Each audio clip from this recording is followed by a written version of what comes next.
그날 아침의 햇살은 유난히 부드러웠습니다. 창문을 통해 들어온 빛이 서준이 책상 위를 어루만지고 있었고, 저는 그 빛 속에서 세 번째 쪽지를 발견했습니다. 구겨진 종이 손바닥만 한 크기, 하지만 그 안에 담긴 무게는 제가 견뎌온 어떤 세월보다 무거웠습니다. 말하면 오늘로 끝이다. 손끝이 차가워졌습니다. 심장이 천천히, 그러나 묵직하게 울렸습니다. 이건 장난이 아니었습니다. 제 손가락이 종이 끝을 쥐고 떨리는 동안 저는 알았습니다. 더는 기다려서는 안 된다는 것을, 이 아이를, 이 작은 손주를 지켜내기 위해 다시 한번 교문 앞으로 걸어 들어가야 한다는 것을. 학교를 떠난 지 몇 년, 그 사이 제 머리는 더 휘어졌고 허리는 조금 더 굽었습니다. 하지만 제 심장은 여전히 아이들을 향해 뛰고 있었습니다. 이 이야기는 그보다 며칠 전 세상이 아무것도 모른 채 평온했던 어느 하루에서 시작됐습니다. 그날 오전, 저는 낡은 노트를 펴고 익숙한 만년필로 몇 줄을 적고 있었습니다. 관찰의 기술은 사람을 살립니다. 표정, 손, 걸음, 말의 빈도. 아이들은 늘 신호를 먼저 보냅니다. 교장으로 일하던 시절부터 써왔던 노트. 은퇴를 했다고 해서 사람을 읽는 눈까지 접은 건 아니었습니다. 아니, 접을 수가 없었습니다. 노트를 덮고 텃밭으로 나갔습니다. 햇볕 아래 고개를 든 상추 잎들이 싱그러웠습니다. 저는 한 잎 한 잎을 만지며 생각했습니다. 이 아이들도 저렇게 햇볕을 받으며 자라고 있겠지. 그때였습니다. 집 안에서 서준의 기침 소리가 들려왔습니다. 짧고 가늘고 억지로 참는 듯한 소리. 그냥 감기일 수도 있었습니다. 하지만 그날따라 그 소리가 가슴 깊이 박혔습니다. 마치 무언가가 제게 신호를 보내는 것처럼. 오후, 현관문이 열렸습니다. 서준이 돌아온 시간. 저는 부엌에서 설거지를 하는 척하며 슬쩍 고개를 돌렸습니다. 아이의 발, 신발끈, 신발을 벗는 손의 모양. 서준이의 운동화 끈이 느슨하게 풀려 있었습니다. 평소라면 가지런히 정돈하던 아이가 신발 한 짝을 툭 옆으로 밀어냈습니다. 뭔가 잘못됐다. 서준아, 제 목소리는 일부러 가볍게 만들었습니다. 학교에서 뭐 재밌는 일 있었냐? 응, 그냥. 그 한 단어가 제 가슴을 짓눌렀습니다. 너무 빠르게 튀어나온 대답. 눈을 마주치지 않으려는 고개 손가락 끝으로 가방끈을 만지작거리는 작은 몸짓. 아이가 마음의 문을 닫았습니다. 찰칵, 소리 없이. 저녁 무렵, 딸아이가 서준 가방을 정리하다 손을 멈췄습니다. 아빠, 이게 뭐지? 그 목소리에는 불안이 묻어 있었습니다. 딸이 내민 것은 작게 접힌 메모지. 저는 천천히 조심스럽게 펼쳤습니다. 하지 말라 했지. 5글자. 하지만 그 안에 담긴 것은 협박이었고 공포였고 침묵의 강요였습니다. 서준이가 뭐라고 했니? 딸의 목소리가 떨렸습니다. 그냥 떨어진 종이래. 자기 거 아니래. 저는 딸의 얼굴을 바라보았습니다. 그 눈가에는 피곤함이 켜켜이 쌓여 있었고 어깨에는 혼자 아이를 키워온 세월의 무게가 짓눌려 있었습니다. 걱정하지 마. 저는 딸의 손을 잡았습니다. 내가 있잖니. 하지만 그 말을 하면서도 제 가슴 속에서는 무언가가 조여들고 있었습니다. 그날 밤 저는 서준의 방문 앞에 섰습니다. 문틈 아래로 새어나오는 희미한 빛. 불은 꺼져 있지만 아이는 아직 잠들지 못한 기척. 노크 대신 저는 조용히 문을 열었습니다. 서준아, 자냐? 침묵. 그리고 이불 속에서 작게 들리는 대답. 아니, 할아버지. 저는 침대 옆에 앉았습니다. 침대 스프링이 낮게 울었습니다. 서준이 천천히 제 쪽으로 몸을 돌렸습니다. 달빛에 비친 아이의 눈가가 약간 붉어 보였습니다. 할아버지. 아이의 목소리가 떨렸습니다. 나 그냥 괜찮아. 괜찮아. 그 말을 듣는 순간 제 눈시울이 뜨거워졌습니다. 아이들이 괜찮아라고 말할 때 그건 대부분 괜찮지 않다는 신호였습니다. 저는 그걸 너무나 잘 알고 있었습니다. 그래. 저는 아이의 작은 어깨에 손을 얹었습니다. 괜찮아질 때까지 할아버지가 옆에 있어줄게. 내가 지켜줄게. 서준이 아무 말 없이 고개를 끄덕였습니다. 저는 그날 밤 서준의 방문을 완전히 닫지 않았습니다. 문틈 사이로 새어나오는 아이의 숨소리를 달빛과 함께 오래도록 들었습니다. 복도에 앉아 벽에 등을 기댄 채 저는 천천히 눈을 감았습니다. 이 아이를 지켜내야 한다. 반드시. 다음 날 아침, 저는 마음속에 하나의 결심을 새겼습니다. 오늘은 내가 직접 데려다줘야겠다. 아침에 학교 정문, 아이들의 웃음소리가 울려 퍼지고 학부모들의 인사가 오가는 평범한 풍경. 하지만 저는 그 평범함 속에서 무언가 균열을 감지하고 있었습니다. 서준은 제 손을 꼭 잡고 있었습니다. 평소보다 조금 더 세게. 저는 아이의 작은 손에서 전해지는 떨림을 느끼며 사람들의 얼굴을 하나하나 살폈습니다. 오랜 세월 교문 앞에서 아이들을 맞이하던 습관. 그 습관은 은퇴한 지금도 여전히 제 몸에 남아 있었습니다. 그때였습니다. 한 여성이 웃음을 머금고 제게 다가왔습니다. 말끔한 코트, 세련된 헤어스타일, 완벽하게 그려진 미소. 혹시 서준이 할아버님 되시죠? 예, 그렇습니다. 아, 반갑습니다. 그녀의 목소리는 따뜻했습니다. 마치 오랜 친구를 만난 것처럼. 저는 5학년 2반 학부모 회장 유미라라고 합니다. 그녀는 정중하게 고개를 숙였습니다. 서준이 정말 착한 아이예요. 선생님도, 다른 친구들도 다들 좋아하는 것 같더라고요.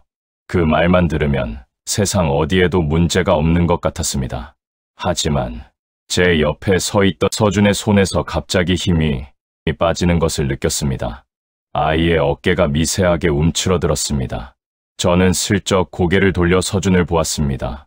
아이는 고개를 숙인 채 입술을 꽉 깨물고 있었습니다. 요즘 잘 지내지요? 제가 조심스럽게 물었습니다. 그럼요. 유미라의 대답은 너무 가벼웠습니다. 아이들이야 뭐, 늘 그렇지 않겠어요? 그녀는 주변 학부모들에게도 환하게 인사를 건넸습니다. 완벽한 미소, 완벽한 말투, 완벽한 태도. 하지만 사람들의 시선이 다른 곳으로 향했을 때 그녀의 표정이 미세하게 변했습니다.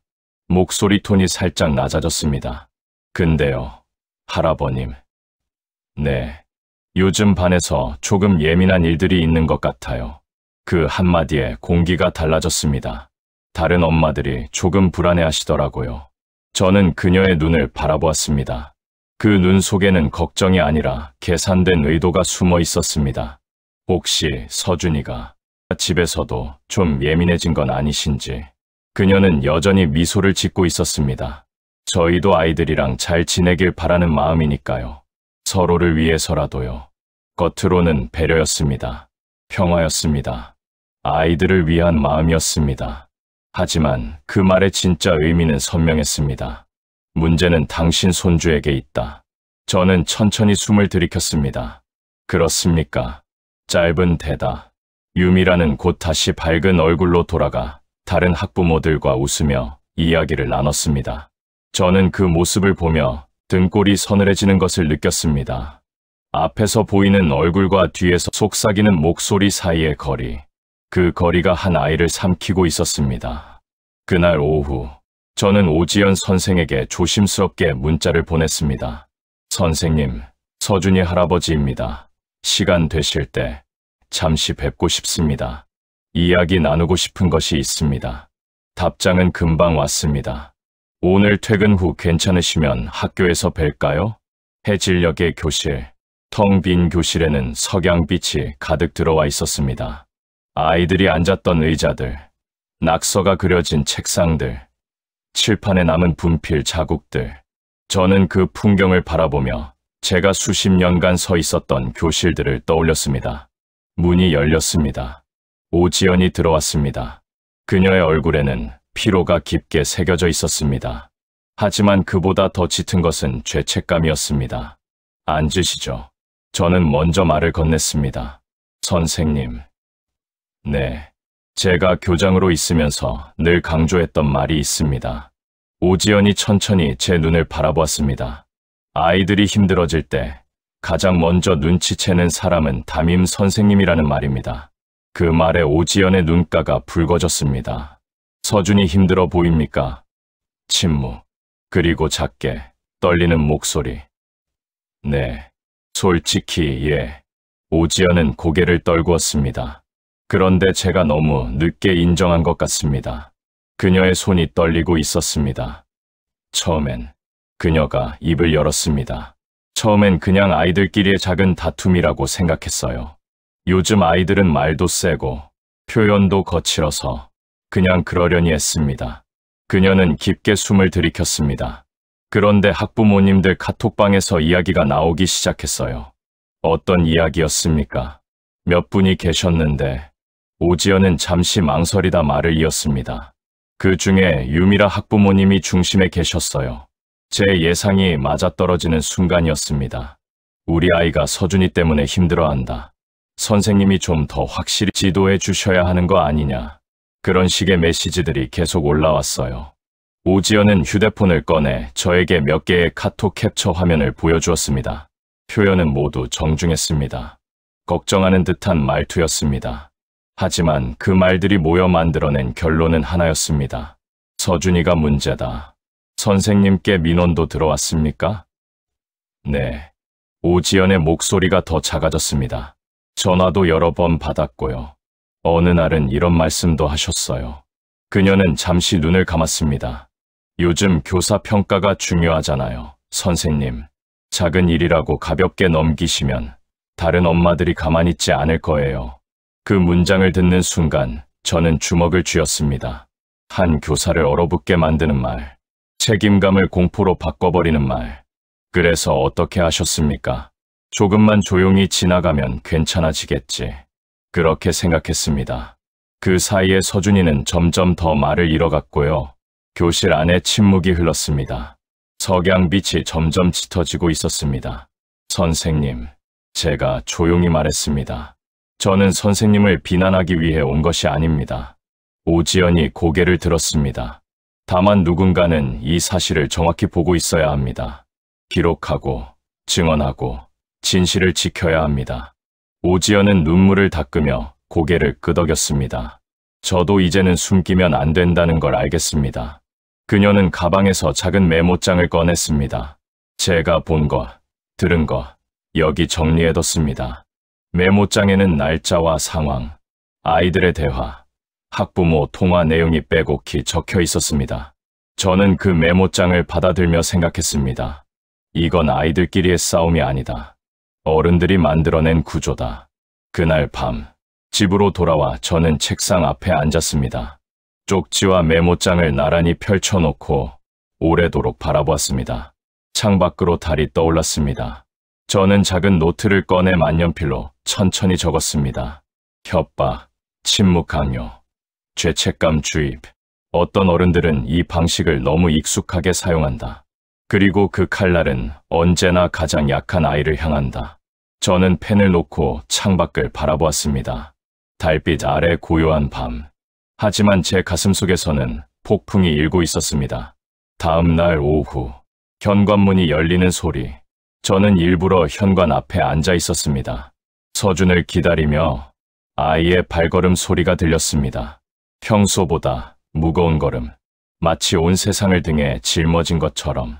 문이 열렸습니다. 서준이가 들어왔습니다. 아이는 저를 보고 작게 웃으려 했지만 그 미소는 금세 사라졌습니다. 신발을 벗는 순간 주머니에서 무언가가 바닥에 떨어졌습니다. 작은 종이 한 장. 이건 뭐냐, 서준아? 아이가 황급히 몸을 숙여 종이를 집으려 했지만 저는 먼저 그것을 집어들었습니다. 천천히 펼쳤습니다. 내가 말하면 우리 엄마가 다친다. 제 손이 떨렸습니다. 이번 문장은 더 선명했습니다. 더 악랄했습니다. 더 계산적이었습니다. 누가 이런 걸 썼을까? 몰라. 서준의 목소리가 떨렸습니다. 그냥 그만하자. 할아버지. 아이는 제 눈을 보지 못했습니다. 고개를 떨군 채 작은 몸을 움츠렸습니다. 저는 무릎을 꿇고 아이와 눈높이를 맞췄습니다. 서준아, 응, 할아버지가 화난 건. 저는 아이의 어깨를 가만히 잡았습니다. 너한테가 아니다. 서준이 천천히 고개를 들었습니다. 아이의 눈가가 붉어져 있었습니다. 알지? 아이가 작게 고개를 끄덕였습니다. 하지만 여전히 말을 잇지 못했습니다. 저는 아이를 꼭 안아주었습니다. 작고 떨리는 몸, 이 작은 어깨가 감당하기엔 세상이 너무 무거웠습니다. 그날 저녁, 저는 오랜 친구 이관우에게 전화를 걸었습니다. 첫 신호음이 울리고 두 번째, 세 번째, 여보세요? 익숙한 목소리가 들렸습니다. 관우야, 나다. 야, 도윤아, 오랜만이네. 근데 목소리가 왜 그래? 관우는 저희 상태를 단번에 알아챘습니다. 예전 교장 목소리 나는데 저는 작게 웃었습니다. 관우야. 응, 이번엔 남의 아이가 아니다. 친무, 내 손주다. 전화 너머로 관우가 깊게 한숨 쉬는 소리가 들렸습니다. 그러면 그의 목소리가 낮아졌습니다. 너 본래 실력 좀 보여줘야겠네. 상대는 요즘 말로 파워맘이란 사람이다. 커뮤니티를 등에 업고 교사를 압박하고 아이에게까지 말을 쥐어주는 어른. 늘 있던 패턴이지. 관우가 쓴 웃음을 지었습니다. 다만 이번엔 내가 교장이 아니라는 게 문제네. 그래서 오히려 좋을지도 모른다. 저는 창밖을 바라보며 말했습니다. 지금은 아무것도 잃을 게 없으니까. 서류, 기록, 증언. 관우의 목소리가 단호해졌습니다. 너 그거 모으면 잘 아는 사람 아니냐. 사실을 차곡차곡 쌓아서 딱 필요한 순간에 꺼내라. 그게 내 장기였잖아. 고맙다. 관우야. 뭘? 그가 짧게 말했습니다. 아이 지키는 일에 고맙다는 말은 필요 없어. 전화를 끊고 저는 서랍을 열었습니다. 깊숙한 곳에 있던 작은 나무 상자. 오랜만에 꺼내 열었습니다. 상자 안에는 위기 개입, 연수 수료증, 교사 대상, 갈등 조정, 강의 자료, 그리고 몇 장의 편지가 들어 있었습니다. 교장 선생님, 저를 끝까지 믿어주셔서 고마웠어요. 선생님이 제 편에 서준 첫 어른이었어요. 선생님 덕분에 저는 다시 학교에 올 수 있었어요. 감사합니다. 저는 그 편지들을 한 장씩 천천히 읽었습니다. 눈가가 뜨거워졌습니다. 그래, 아이들 읽는 법을 내가 잊은 건 아니지. 상자를 조용히 덮으며 저는 마음속으로 다짐했습니다. 이번에도 끝까지 간다. 다음 날 아침, 학교 정문, 또다시 유미라를 마주쳤습니다. 그녀는 여전히 완벽한 미소를 지으며 다가왔습니다. 아, 할아버님, 그 밝은 목소리. 어제는 많이 놀라셨죠? 그녀가 걱정하는 듯 말했습니다. 요즘 애들이 워낙 표현이 세서 그런 쪽지 같은 것도 장난처럼 쓰고 그러더라고요. 안심시키는 말투, 부드러운 미소. 하지만 저는 그 미소 뒤에 숨은 의도를 읽고 있었습니다. 근데요, 그녀가 목소리를 낮췄습니다. 다른 엄마들이 좀 걱정하셔서요. 혹시라도 이게 괜히 크게 번져서 서준이도 더 힘들어질까 봐요. 그녀는 제 반응을 살피듯 말을 이었습니다. 우리끼리 선에서 조용히 정리되면 좋지 않을까요? 조용히 정리. 그 말의 의미는 명확했습니다. 문제를 묻어라. 소리 내지 마라. 그냥 참아라. 조용히 정리한다는 건 저는 천천히 물었습니다. 어떤 의미입니까? 그냥. 유미라가 더욱 부드럽게 웃었습니다. 서준이가 조금만 조심해주면 서로 조용해지지 않을까요? 아이들끼리 사이도 편해지고요. 서준이가 조심하면 결국 모든 책임은 우리 쪽이었습니다. 피해자가 조심해야 하는 세상. 저는 그 순간 무언가가 가슴속에서 터지는 것을 느꼈습니다. 하지만 표정은 차분하게 유지했습니다. 그렇습니까? 짧은 대답. 그때 뒤에서 아이들의 목소리가 들렸습니다. 야, 조심해. 우리 엄마가 그 애 얘기는 밖에서 하지 말라 그랬어. 그래도 좀 불쌍하지 않아? 들리겠다. 저는 그 대화를 듣고 온몸에 소름이 돋았습니다. 아이들은 이미 알고 있었습니다. 누가 문제의 중심인지, 누구를 조심해야 하는지, 무엇을 말하면 안 되는지. 어른들이 만들어 놓은 공포의 구조 안에서 아이들은 침묵을 배우고 있었습니다. 저는 더 이상 이 상황을 학교에만 맡겨둘 수 없다고 확신했습니다. 그날 저녁 휴대폰이 울렸습니다. 오지연 선생님의 문자였습니다. 선생님, 내일 퇴근 후에 꼭 드리고 싶은 말이 있습니다. 제가 너무 오래 미뤄왔습니다. 저는 문자를 읽으며 창밖 어두워지는 하늘을 바라보았습니다. 그래, 이제 시작이구나. 마음속으로 조용히 중얼거렸습니다. 달이 떠오르고 있었습니다. 차갑고 밝은 달. 그 달빛 아래에서 저는 다가올 싸움을 준비하고 있었습니다. 밤이 깊어가는 학교. 복도의 형광등만이 희미하게 켜져 있었습니다. 비어있는 교실. 고요한 공기. 저는 5학년 교실에 홀로 앉아 아이들이 남기고 간 흔적들을 바라보고 있었습니다. 책상 위에 지우개 가루, 삐뚤어진 이름표들, 창가에 놓인 작은 화분, 그 화분 하나가 시들어 있었습니다. 물을 주는 걸 잊었는지 잎이 축 늘어져 있었습니다. 관심을 잃으면 생명은 시들어간다. 저는 그 화분을 바라보며 생각했습니다. 문이 열렸습니다. 오지연이 들어왔습니다. 그녀의 얼굴에는 깊은 피로와 함께 무언가 결심한 듯한 표정이 서려 있었습니다. 기다리게 해서 죄송합니다. 괜찮습니다. 저는 그녀에게 자리를 권했습니다. 오늘은 좀 더 진짜 이야기를 들을 수 있습니까? 오지연은 자리에 앉기 전 제게 깊이 고개를 숙였습니다. 선생님, 그녀의 목소리가 떨렸습니다. 제가 아이를 지켜야 하는 자리에서 너무 오래 눈을 감고 있었습니다. 그 말과 함께 그녀는 눈가를 훔쳤습니다. 저는 아무 말 없이 기다렸습니다. 오지연이 메모장을 펼쳐 책상 위에 놓았습니다. 며칠 전, 그녀가 천천히 말을 시작했습니다.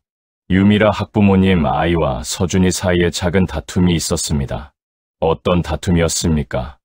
사실은 오지연이 입술을 깨물었습니다. 먼저 심한 말을 한 건 유미라 학부모님 아이였어요. 교실 안에 침묵이 흘렀습니다. 너 때문에 우리 엄마가 힘들어하잖아. 오지연이 그 말을 재현하며 목소리를 낮췄습니다. 그 아이가 서준이에게 그렇게 말했어요. 그녀는 잠시 말을 멈췄습니다. 아이 머리에서 나온 말이 아니잖아요. 집에서 들은 말을 그대로 옮긴 거죠. 저는 천천히 고개를 끄덕였습니다. 그래서 저는 그 아이를 조금 더 엄하게 지도했습니다. 친구에게 그런 말을 해서는 안 된다고요. 오지연의 목소리가 더 떨렸습니다. 그날 저녁, 바로 전화가 왔어요. 그녀는 그날의 기억을 떠올리며 눈을 감았습니다. 선생님, 우리 애한테만 뭐라고 하셨다면서요? 전화 너머 목소리가 들리는 듯했습니다. 아이들 사이 일에 너무 깊이 개입하시는 거 아닌가요? 다른 엄마들 다 알고 계세요. 오지연의 손이 떨렸습니다. 그리고 마지막에 그녀가 숨을 크게 들이켰습니다. 요즘 교사 평가가 얼마나 중요한지 아시죠? 선생님, 그 한마디, 한 교사를 무너뜨리기에 충분한 한마디. 그 말을 듣는 순간 오지연이 고개를 떨궜습니다. 제가 위축됐습니다. 무너졌습니다. 그녀의 눈에서 눈물이 흘러내렸습니다. 그 뒤로 저는 서준이 쪽에서 눈을 조금 돌렸습니다.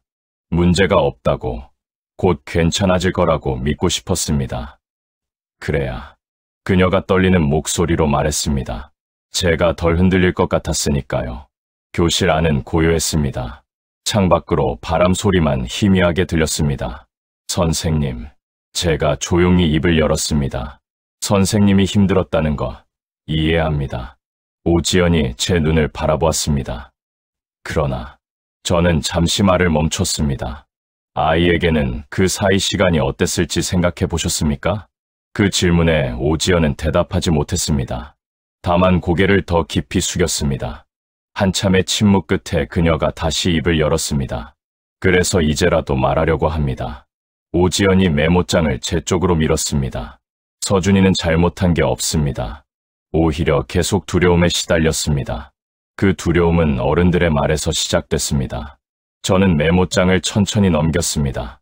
날짜별로 정리된 기록들, 유미라 학부모의 민원 내용, 단체방의 분위기, 아이들 사이에서 도는 말들, 모든 것이 하나의 방향을 가리키고 있었습니다.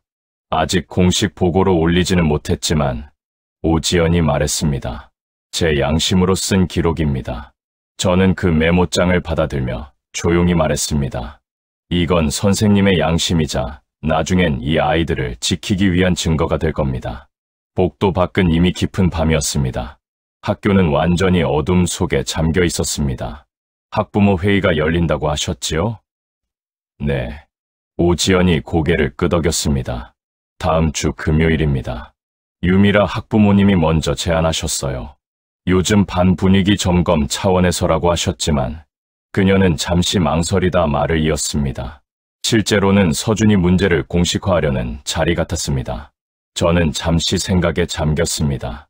창밖의 달을 바라보며 천천히 말했습니다. 좋습니다.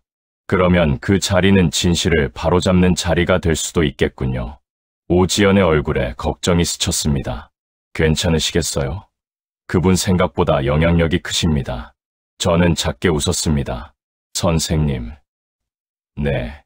저는 이제 교장도 아니고 승진도, 인사고과도 없습니다. 저는 창밖을 바라보며 말을 이었습니다.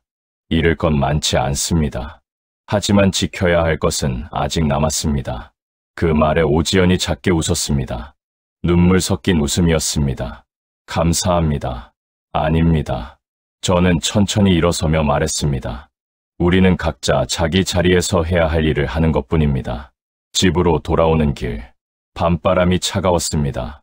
저는 천천히 걸으며 머릿속으로 학부모 회의 장면을 그려보았습니다. 누가 먼저 말할 것인가? 누가 침묵할 것인가? 누가 눈을 돌릴 것인가? 그리고 누가 끝내 책임을 져야 할 것인가? 집에 도착해 책상 앞에 앉았습니다. 노트를 펼쳐 천천히 적었습니다. 무너지는 사람은 어른이어야 한다. 아이여서는 안 된다. 아이들은 지켜져야 할 존재이지 희생되어야 할 존재가 아니다. 펜을 놓고 저는 오래도록 그 문장을 바라보았습니다. 달빛이 노트 위에 떨어졌습니다. 학부모 회의 날. 저는 일부러 조금 일찍 학교에 도착했습니다. 아침 햇살이 복도를 따라 흘러들고 있었습니다. 아직 사람들이 오기 전 학교는 고요했습니다. 회의가 열릴 교실에 먼저 들어가 창문을 열어 공기를 환기시켰습니다. 아이들 이름이 적힌 자리표들, 벽에 붙은 알록달록한 그림들, 칠판에 남은 분필 자국. 저는 천천히 교실을 돌아보다가 서준이의 자리 앞에서 멈춰 섰습니다. 책상 모서리에는 작은 흠집이 나 있었습니다. 손톱으로 계속 긁어대면 생기는 자국. 아이가 얼마나 불안했을까.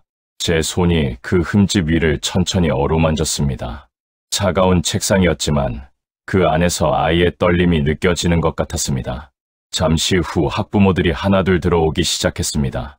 조금 긴장한 표정들, 서로 눈치를 보는 시선들, 그리고 조금 늦게 유미라가 들어왔습니다. 오늘도 완벽한 차림새, 완벽한 미소, 다들 와주셔서 감사합니다. 그녀가 회장으로서 먼저 인사를 했습니다. 요즘 반 분위기에 대해 서로 생각을 나누는 자리가 되었으면 좋겠습니다. 몇 명의 학부모가 고개를 끄덕였습니다. 공기는 아직 어느 쪽으로도 기울지 않은 듯했습니다.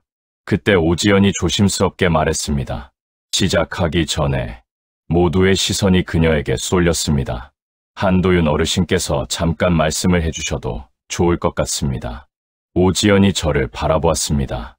서준이 가족분이기도 하고 오랜 교육자로서의 의견을 들으면 우리에게 도움이 될 것 같아서요. 교실 앞 모든 시선이 제게로 향했습니다. 저는 천천히 자리에서 일어났습니다. 심장이 뛰었습니다. 하지만 목소리는 차분했습니다. 제가 오늘 이 자리에 선 이유는 저는 교실을 천천히 둘러보았습니다. 한 아이의 할아버지이기 때문이기도 하지만 오랜 시간 아이들과 함께 지낸 어른 중 한 사람으로서입니다. 저는 준비해온 쪽지 2장을 조용히 들어 보였습니다. 하지 말라 했지. 내가 말하면 우리 엄마가 다친다. 교실이 조용해졌습니다. 이 문장들을 저는 천천히 말을 이었습니다. 혹시 장난이라고 생각하시는 분이 계십니까? 침묵. 몇몇 학부모가 눈살을 찌푸렸습니다.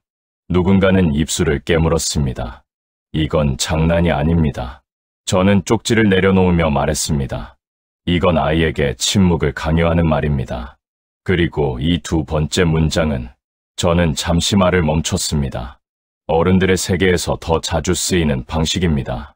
유미라가 조심스럽게 웃으며 끼어들었습니다. 할아버님, 요즘 애들이 워낙 말을 세게 해서 저런 표현을 장난처럼 쓰기도 하더라고요.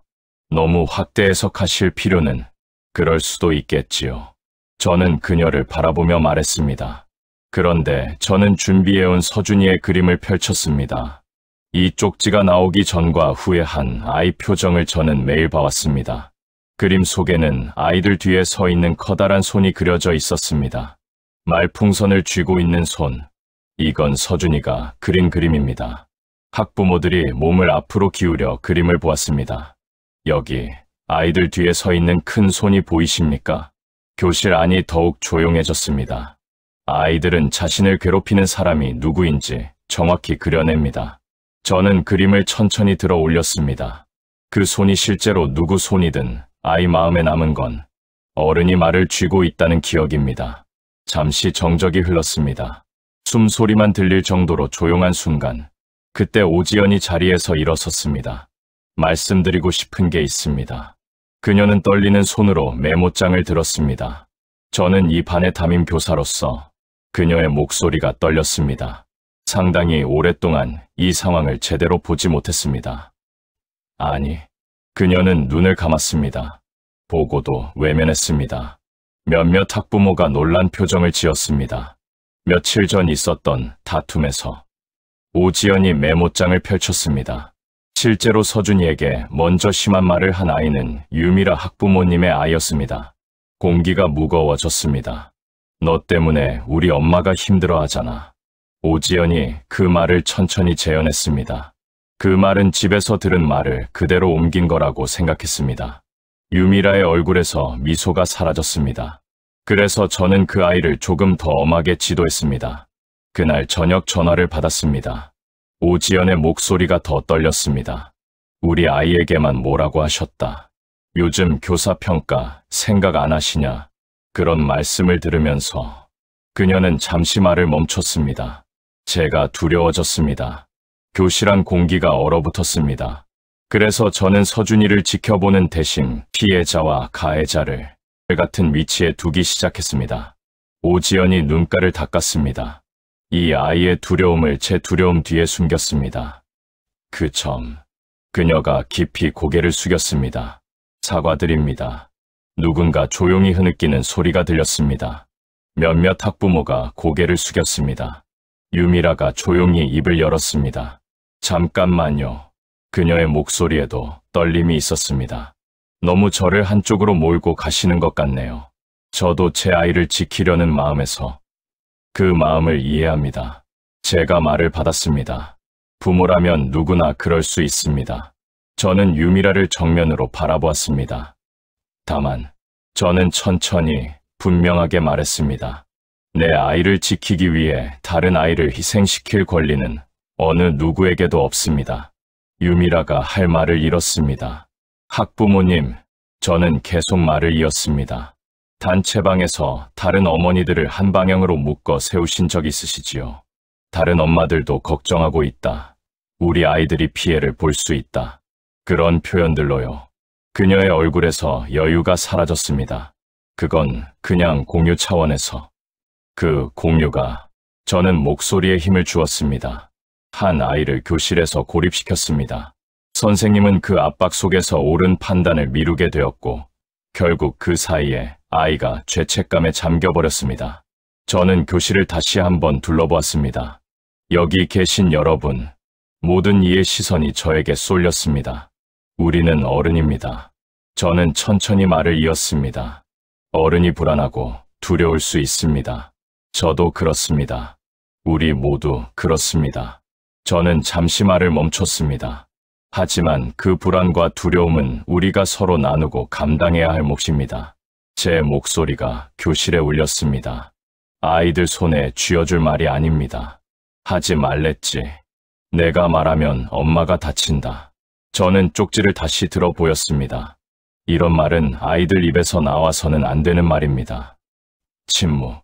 그리고 누군가의 작은 목소리. 맞아요. 또 다른 누군가가 고개를 끄덕였습니다. 저도 카톡방에서 그런 분위기 느꼈어요. 한 학부모가 조심스럽게 말했습니다. 근데 말하기가 무서웠어요. 저까지 타겟이 될까봐. 그 말에 여러 사람이 고개를 끄덕였습니다. 유미라는 한동안 아무 말도 하지 못했습니다. 그녀의 얼굴에는 당혹감과 부끄러움이 뒤섞여 있었습니다. 그녀가 작게 입을 열었습니다. 조금 선을 넘은 것 같습니다. 그 목소리는 더 이상 완벽하지 않았습니다. 제 아이가 상처받는 게 무서워서 다른 아이가 어떤 마음일지 생각을 못했습니다. 완벽한 사과는 아니었습니다. 하지만 처음으로 자신의 잘못을 인정하는 말이었습니다. 회의는 크게 소리내며 끝나지 않았습니다. 오히려 조용하게. 하지만 각자의 마음속에서는 무언가가 크게 움직이고 있었습니다. 집에 돌아오자 현관문을 열기도 전에 서준이 달려 나왔습니다. 할아버지, 아이의 목소리에는 평소와 다른 밝음이 있었습니다. 서준아. 아이는 제 품에 안겼습니다. 작고 따뜻한 몸. 할아버지. 아이가 제 옷깃을 잡으며 물었습니다. 이제 괜찮아? 저는 아이의 등을 천천히 두드렸습니다. 세상이 하루아침에 바뀌지는 않을 것입니다. 학부모 커뮤니티도, 학교의 구조도, 어른들의 두려움도. 서준아. 응. 그래도 저는 아이를 꼭 안으며 말했습니다. 예전보다는 훨씬 괜찮아질 거다. 아이가 제 품에서 고개를 끄덕였습니다. 그날 밤 서준은 스케치북을 꺼냈습니다. 새로운 그림을 그리기 시작했습니다. 저는 옆에서 지켜보았습니다. 이번 그림에서는 아이들 뒤에 있던 거대한 손이 조금 멀리 떨어져 있었습니다. 완전히 사라지진 않았습니다. 하지만 조금은 작아져 있었습니다. 그리고 아이들 앞에는 햇빛이 그려져 있었습니다. 저는 그 그림을 보며 조용히 웃었습니다. 그래, 이 정도면 됐다. 창밖으로 어둠이 내려앉은 밤, 저는 혼자 앉아 오늘 하루를 되돌아보았습니다. 학교를 떠났다고 해서 제가 아이들을 떠난 것이 아니라는 걸 다시 한번 깨달았습니다. 나는 교장을 그만뒀을 뿐이지 아이들을 지키는 일까지 그만둔 건 아니었구나. 저는 노트를 꺼내 천천히 적었습니다. 아이들을 지키는 일은 아직 끝나지 않았습니다. 이 노년의 시간이 다하는 날까지 저는 계속 그 자리에 서 있을 것입니다. 펜을 놓고 저는 창밖을 바라보았습니다. 달이 밝게 떠 있었습니다. 그 달빛 아래에서 제 노년의 시간은 다시 한번 새로운 의미로 움직이기 시작했습니다. 아이들을 지키는 일은 아직 끝나지 않았습니다. 그 문장을 중심으로. 몇 주 후, 서준이 학교에서 돌아와 제게 말했습니다. 할아버지, 오늘 친구가 말 걸었어. 그래. 응, 같이 놀자고. 아이의 목소리에는 조심스러운 기쁨이 묻어 있었습니다. 저는 아이의 머리를 쓰다듬었습니다. 잘 됐구나. 모든 게 완벽하게 해결된 건 아니었습니다. 여전히 조심스러운 시선들이 있었고, 여전히 불편한 공기가 남아 있었습니다. 하지만 적어도 이제는 아이가 혼자가 아니라는 것을 알게 됐습니다. 어른들이 지켜보고 있다는 것을 느끼게 됐습니다.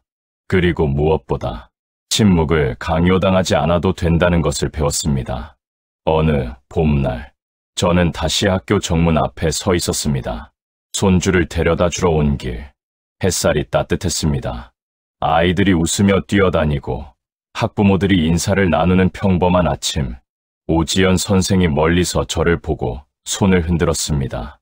저도 가볍게 손을 흔들어 답했습니다. 유미라와도 마주쳤습니다. 그녀는 예전처럼 완벽한 미소는 아니었지만 조심스럽게 고개를 숙여 인사했습니다. 저도 조용히 답례했습니다. 용서는 아니었습니다. 하지만 이해를 향한 작은 발걸음이었습니다. 서준이 제 손을 잡았습니다. 할아버지, 나 이제 혼자 들어가도 돼. 그래. 응, 이제 괜찮아. 이번엔 진짜 괜찮다는 목소리였습니다. 저는 아이의 어깨를 가볍게 두드렸습니다. 그래도 할아버지는 여기서 내가 들어가는 거 볼게. 왜? 그냥. 저는 웃으며 말했습니다. 할아버지가 좋아서. 서준이 환하게 웃으며 교문 안으로 걸어 들어갔습니다. 저는 그 뒷모습을 오래도록 바라보았습니다. 작지만 단단한 발걸음, 흔들리지 않는 어깨, 그리고 가끔 뒤돌아보며 손 흔드는 작은 손. 저는 그 모습을 보며 생각했습니다. 아이들은 잘합니다. 우리가 지켜주는 만큼, 우리가 믿어주는 만큼, 우리가 함께 서 있는 만큼, 그리고 언젠가는 혼자서도 걸어갈 수 있게 됩니다. 하지만 그때까지 저는 이 자리에 서 있을 것입니다. 집으로 돌아오는 길, 봄바람이 불었습니다. 벚꽃잎이 흩날리며 제 어깨에 내려앉았습니다. 저는 그 꽃잎을 손으로 살짝 잡아 바라보았습니다. 연약하지만 아름다운 것, 쉽게 떨어지지만 다시 피어나는 것, 아이들도 그런 것이 아닐까. 저는 그 꽃잎을 바람에 날려보내며 걸음을 옮겼습니다. 집에 도착해 책상 앞에 앉았습니다. 오래된 노트를 펼쳤습니다. 마지막 페이지에 천천히 적었습니다. 은퇴란 자리를 떠나는 것이지 마음을 거두는 것이 아니다. 교장실을 나왔어도 아이들 곁에는 여전히 서 있을 수 있다. 그것이 내가 배운 것이다. 펜을 놓고 저는 창밖을 바라보았습니다. 해가 지고 있었습니다. 붉게 물든 하늘 아래 세상은 고요했습니다. 저는 그 고요함 속에서 작은 평화를 느꼈습니다. 싸움은 끝났습니다. 완벽한 승리는 아니었지만 충분한 변화였습니다. 그리고 무엇보다 한 아이가 다시 웃을 수 있게 됐습니다. 그것으로 충분했습니다.